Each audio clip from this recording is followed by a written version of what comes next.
te cherche dans tout l'hôpital.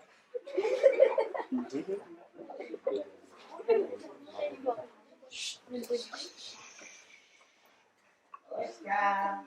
Je t'ai rendu par Madame Colette.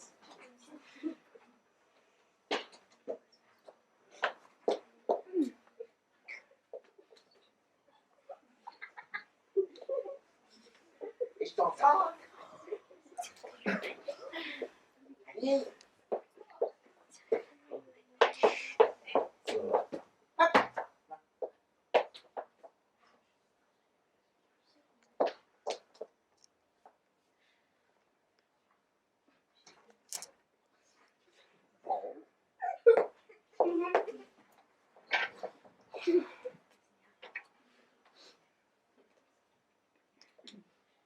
Moi, j'ai...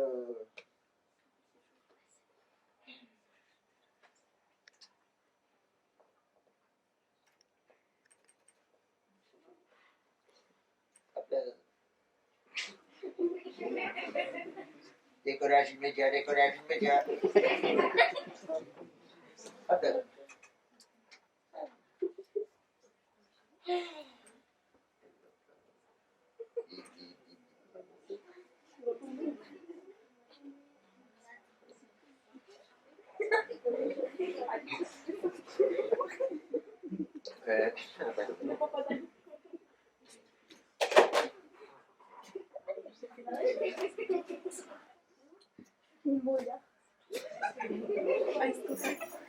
Salut.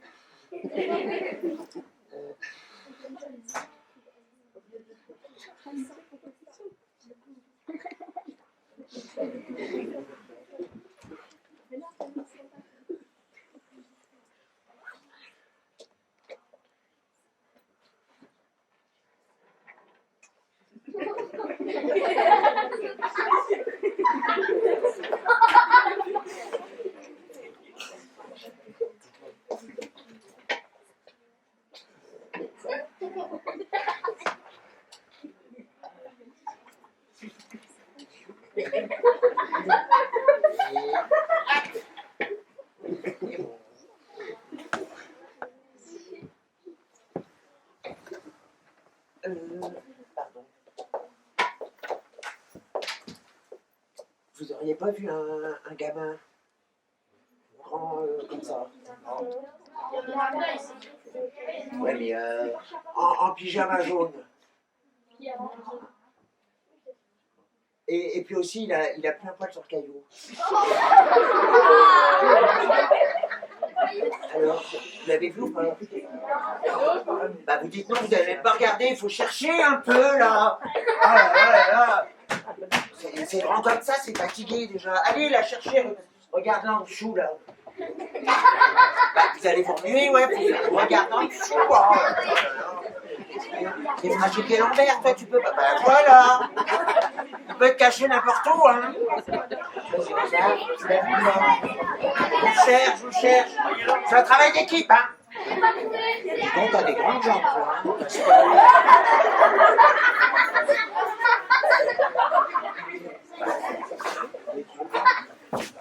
Et c'est le roi de la fugue, hein, il peut être caché n'importe où.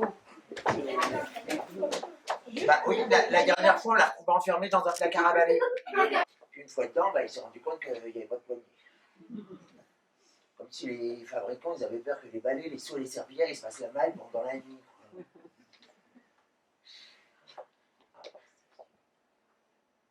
Colloque régional. Ah oui. Organisé par le Languedoc.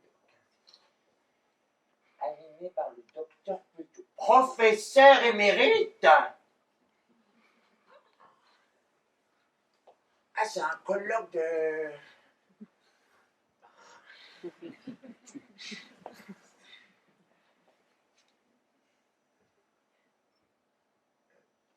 êtes là pour...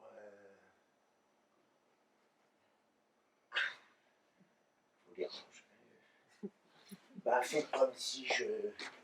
C'est pas un peu trop...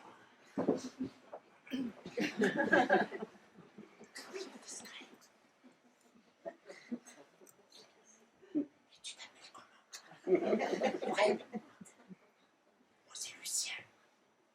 suis clown. Et attention, hein, clown officiel d'Oscar. Ah oui, il m'a adopté. Mais toi, tu t'appelles comment? Anne.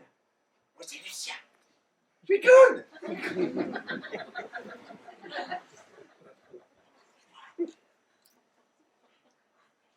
Delphine. Mais c'est pas toi que je demandais, c'était à côté. Moi, c'est Lucien. Je suis clown. Et ça commence quand? T'es là et tu sais pas quand ça commence. Parce que moi, j'ai pas ça à faire. Bon,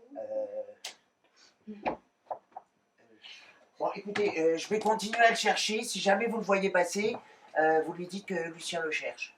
D'accord. Merci. Bah, le cherche dans tout l'hôpital, quoi. Ah bah, non.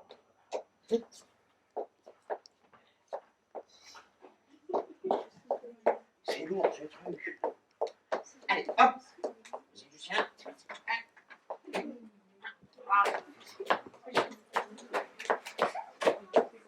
Ouais. C'est crevant, ce truc.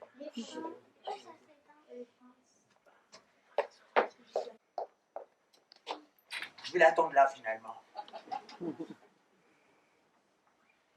Donc, si jamais il passe, vous lui dites que je suis là.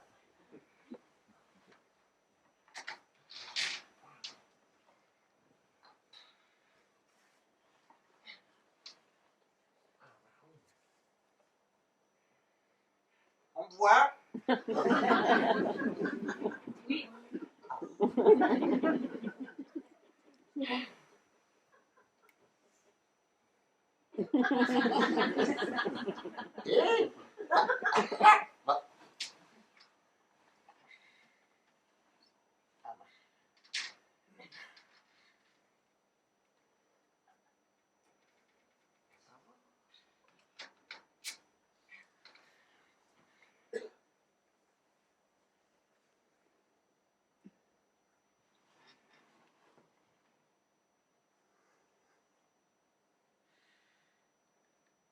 C'est le carnet d'Oscar.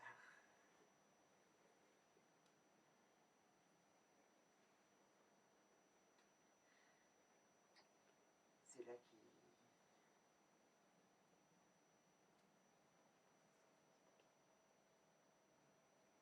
Ça se fait pas.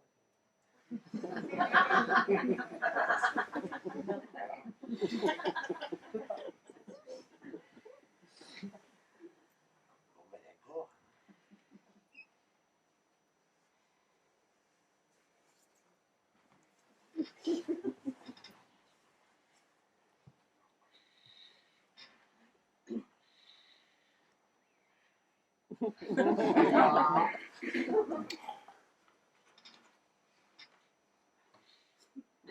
Je vais me fâcher, hein.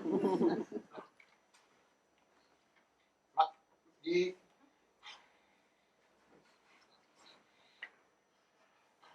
C'est pas moi, hein, c'est... Même...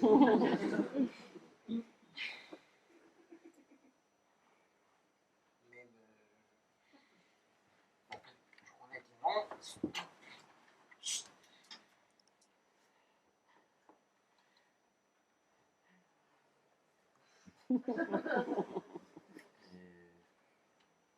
Einstein, on parle d'Einstein. Popcorn. Le docteur Düsseldorf. Paye-moi. Bah, il parle pas de moi.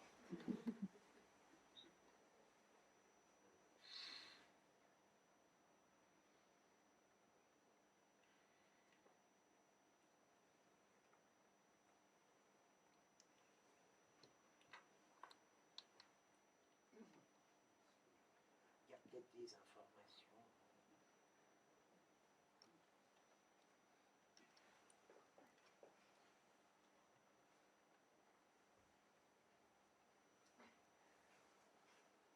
Père Dieu.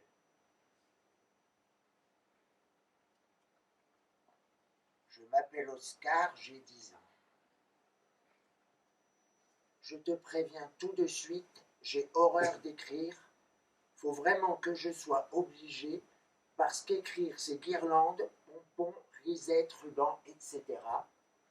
Écrire c'est rien qu'un mensonge qui enjolive un truc d'adulte.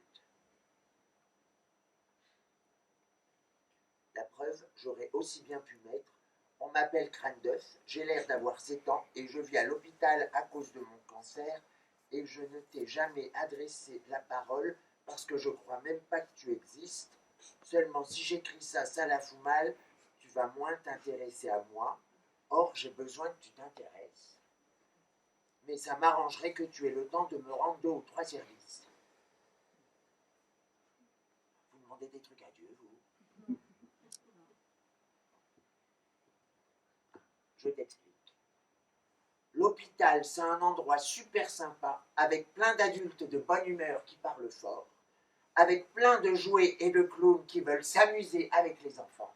Bon, il n'y a pas mon nom, mais il parle de moi quand même. Avec des copains toujours disponibles comme Bacon et Einstein. Einstein, c'est pas son vrai nom. C'est un surnom. C'est moi qui l'ai trouvé. C'est parce qu'il a une grosse tête. Un double volume. Il paraît que c'est de l'eau à l'intérieur. C'est con, hein. Ça aurait été de la cervelle, il en aurait inventé des trucs Einstein. L'hôpital, c'est le pied si tu as un malade qui fait plaisir. Moi, je ne fais plus plaisir. Depuis ma greffe de moelle osseuse, je sens bien que je ne fais plus plaisir. Quand le docteur Düsseldorf m'examine le matin, le cœur n'y est plus, je le déçois. Il me regarde sans rien dire comme si j'avais fait une erreur. Certains jours, j'ai envie de lui gueuler dessus, de lui dire que c'est peut-être lui, le docteur Düsseldorf, avec ses sourcils noirs, qu'il a raté l'opération. Mais il a l'air tellement malheureux que les insultes me restent dans la gorge. Plus le docteur Düsseldorf se tait avec son œil désolé, plus je me sens coupable. Docteur Düsseldorf! Docteur Düsseldorf! Et voilà. Il faut bien que quelqu'un le lui dise quand même. Bon ben, toi après tout c'est un collègue. Tu lui fais une ordonnance et tu me l'envoies. Ça il sera. J'ai compris que je suis devenu un mauvais malade, un malade qui empêche de croire que la médecine c'est formidable. La pensée d'un médecin c'est contagieux.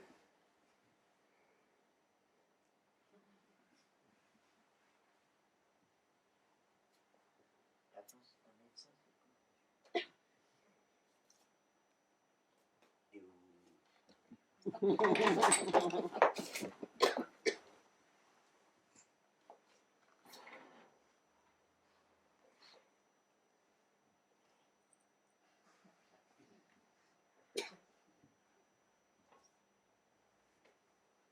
garde les distances.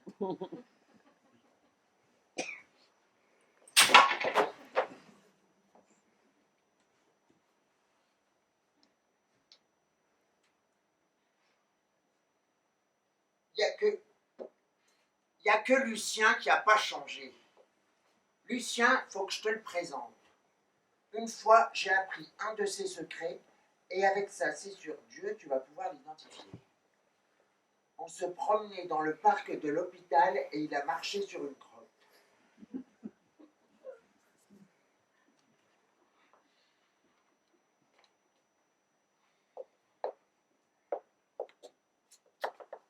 Oh merde!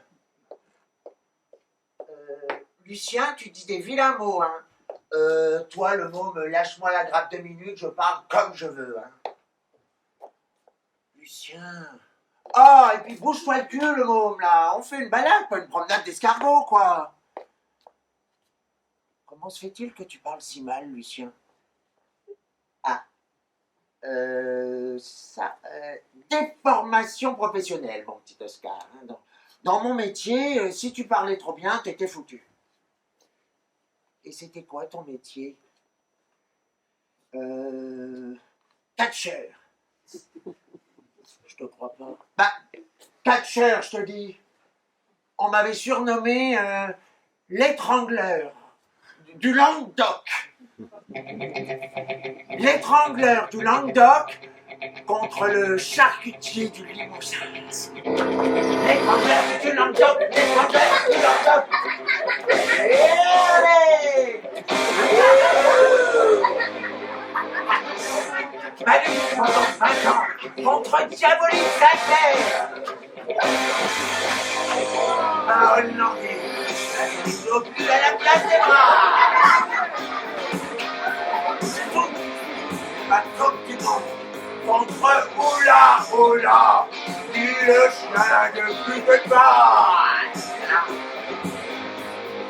Ah non, ah non, oh, non.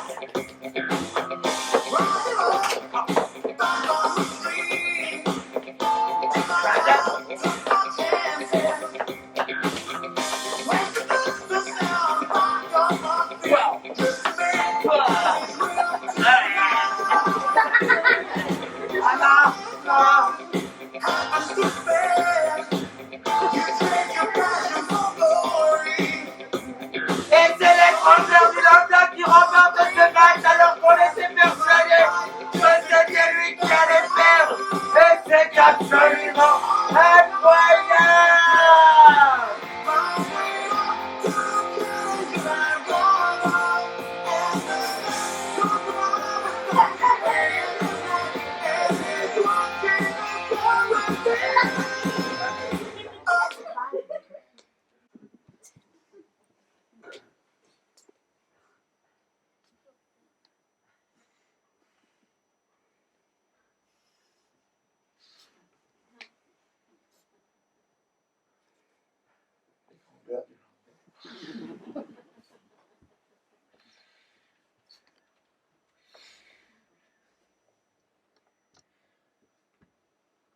Voilà.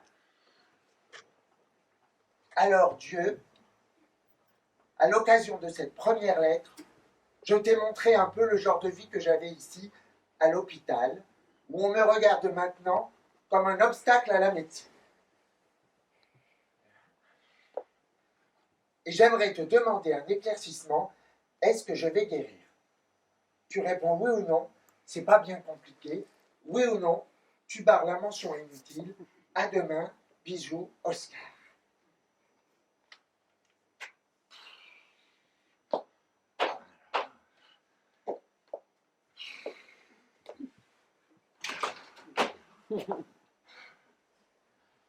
Ah bah ça peut vous tuer un clown, une lettre comme ça. Hein.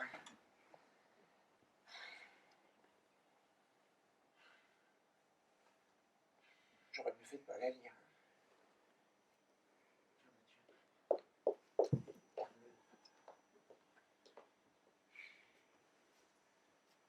Et puis vous aussi de ne pas écouter, quoi. Comment ça, quoi. Voilà.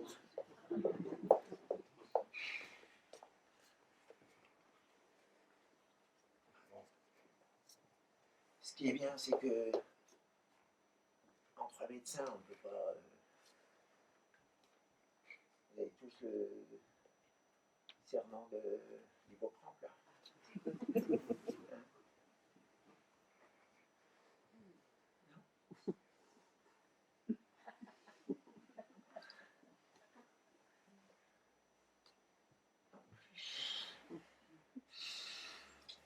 Il n'y a personne qui.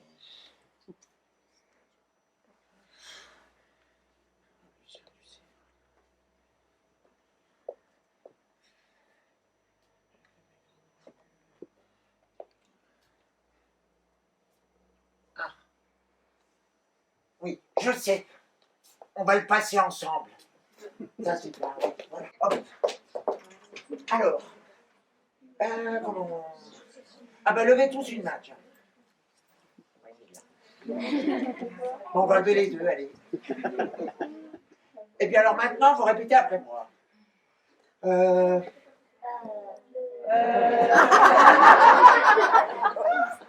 Par le pouvoir du crâne ancestral, je jure d'être dans le secret de la confession.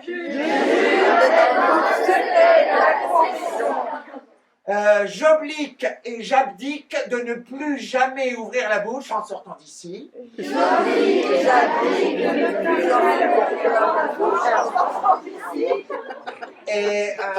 Et si jamais j'abdique, je renonce à la vie.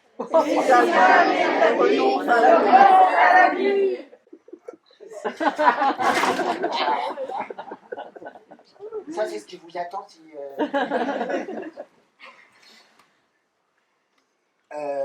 mais attention, hein. Motus, croix de fer.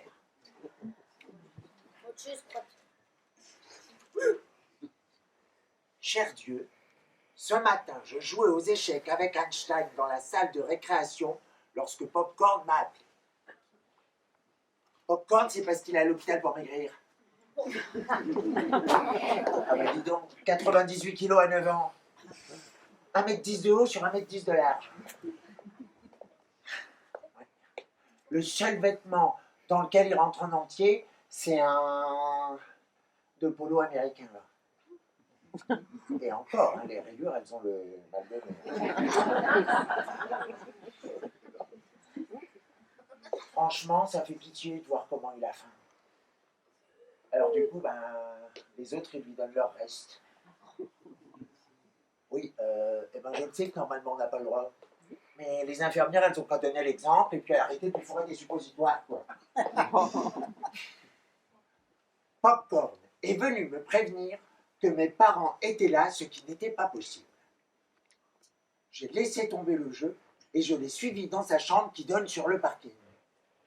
Il avait raison, mes parents étaient arrivés. Mes parents ne peuvent venir me voir qu'une fois par semaine le dimanche, parce que le dimanche, ils ne travaillent pas, ni moi non plus, et aujourd'hui, c'est pas dimanche. C'est parce que la dernière fois, ses parents ils sont venus, c'était pour parler avec le docteur Düsseldorf. Donc Oscar, il les a attendus dans sa chambre. Et comme il ne venait pas, il est descendu jusqu'au bureau du docteur. Ils étaient là. Alors Oscar, il s'est penché pour écouter à la porte. Moi, j'aurais fait pareil.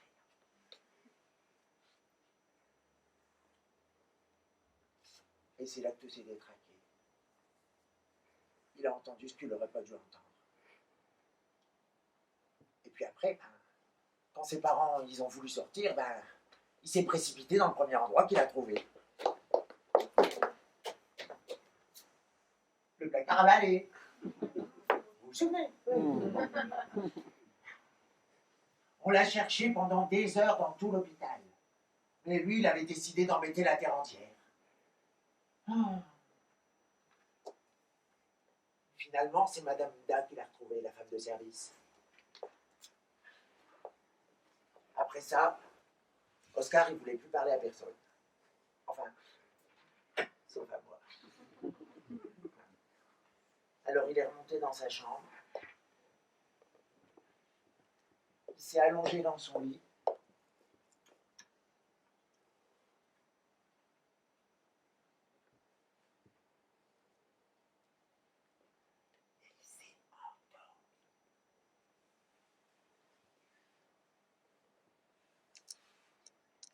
Et à son réveil, j'étais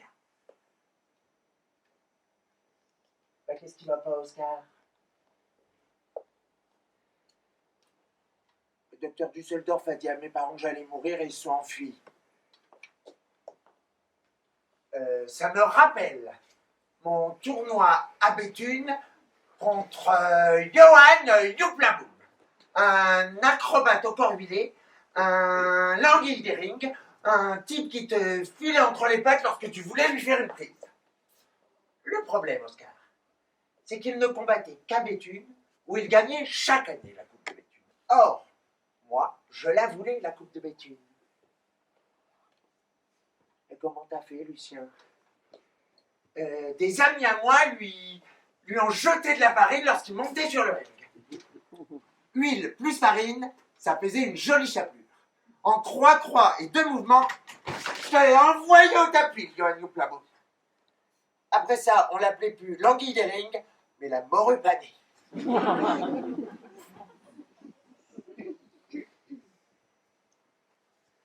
vois pas vraiment le rapport. Eh ben moi je le vois, mon petit Oscar. Il y a toujours une solution. Il y a toujours un sac de farine quelque part. Je déteste mes parents. Eh ben déteste-les très fort. Ça te fera un os à ronger. Et puis quand tu l'auras fini, ton os, eh ben tu verras que ça valait pas vraiment la peine. Laisse tomber. Mes parents, c'est des cons.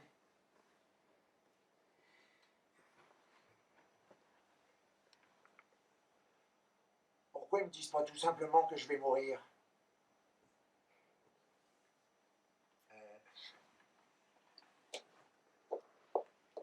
Si tu dis mourir dans un hôpital, personne n'entend.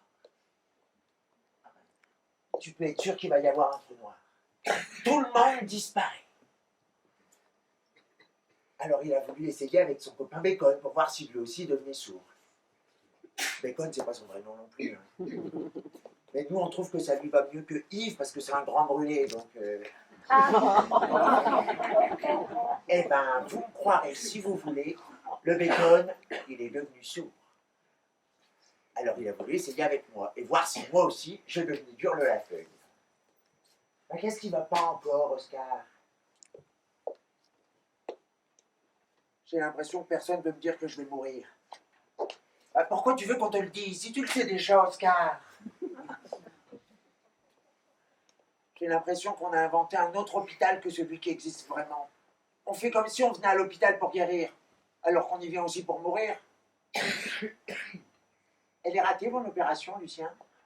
Bah oui, hein.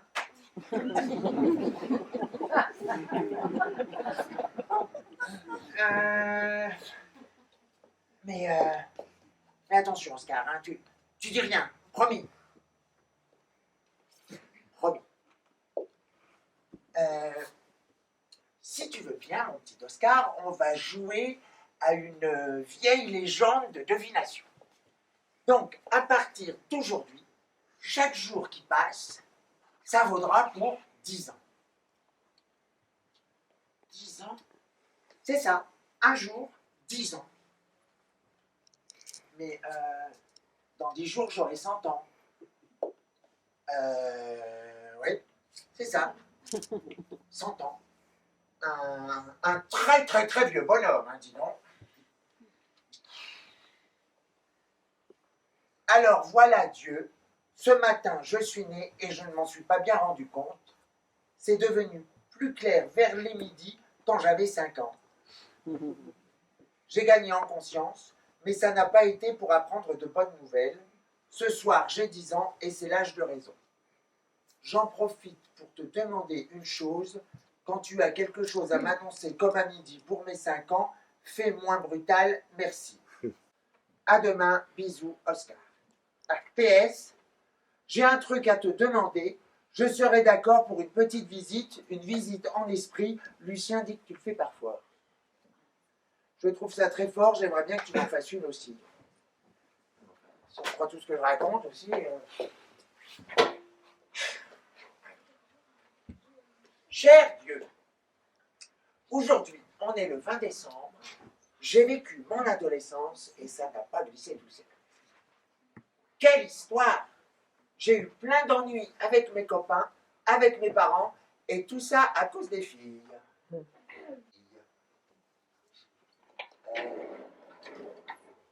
Je vous ai à l'œil, mesdemoiselles. Hein?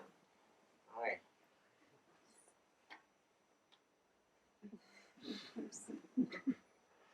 Ce soir, hop là, je ne suis pas mécontent d'avoir 20 ans, parce que je me dis que, ouf, le pire est derrière moi. La puberté, merci, une fois, mais pas deux. D'abord, Dieu, je te signale que tu n'es pas venu. J'ai très peu dormi aujourd'hui vu les problèmes de puberté que j'ai eus, donc je n'aurais pas dû te rater. Et puis, je te le répète, si je roupille, secoue-moi. Et moi, je suis champion du monde de la haie. J'arrive toujours sur la ligne d'arrivée au moment où Oscar va ouvrir les yeux. Eh ben, mon petit Oscar, toujours au lit à 7 heures. Alors,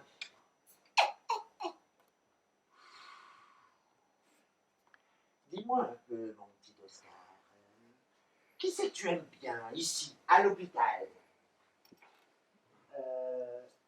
Popcorn, Einstein, Bacon. Oui, non, mais ça, d'accord, bien sûr, mais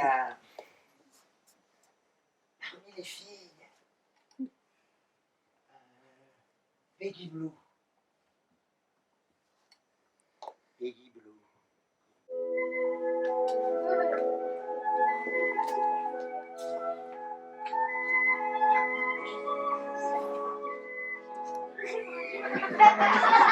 C'est l'enfant bleu.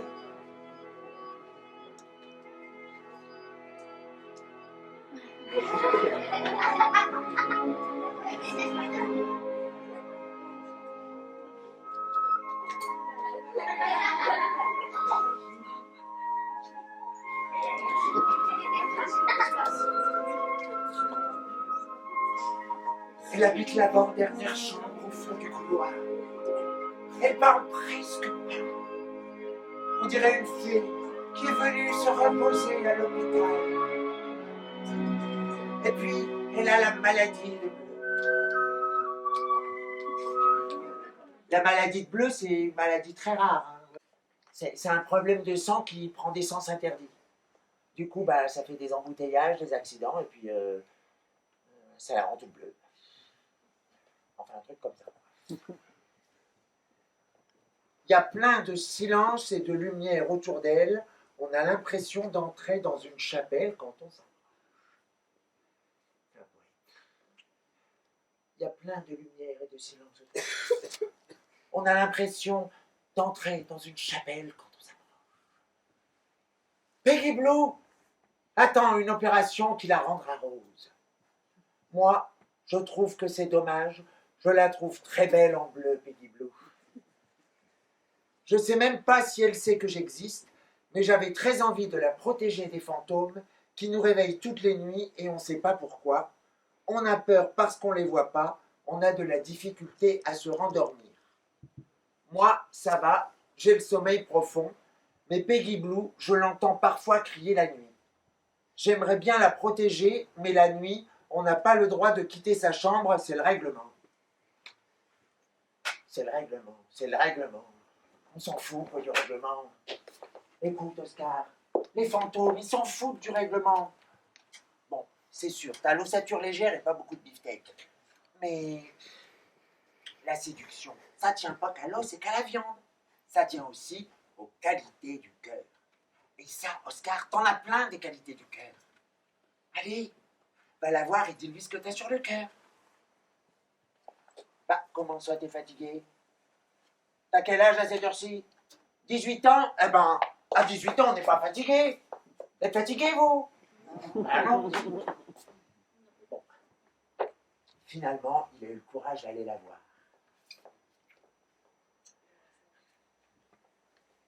Elle était posée sur son lit. On aurait dit Blanche-Neige quand ses couillons de nain croient qu'elle est morte. Elle s'est tournée vers moi, et là, je me suis demandé si elle allait me prendre pour le prince ou un des nains. Moi, j'aurais coché nain à cause de mon crâne d'œuf, mais elle n'a rien dit, et c'est ça qui est bien avec Peggy Blue. Je suis venu t'annoncer que ce soir...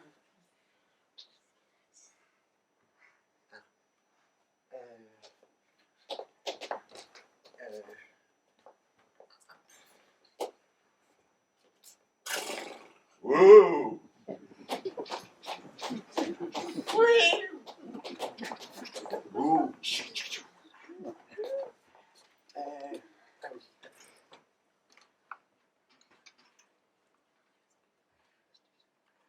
Je suis venu t'annoncer que ce soir et tous les soirs suivants, si tu veux bien, je monterai la garde devant ta chambre pour te protéger des fantômes.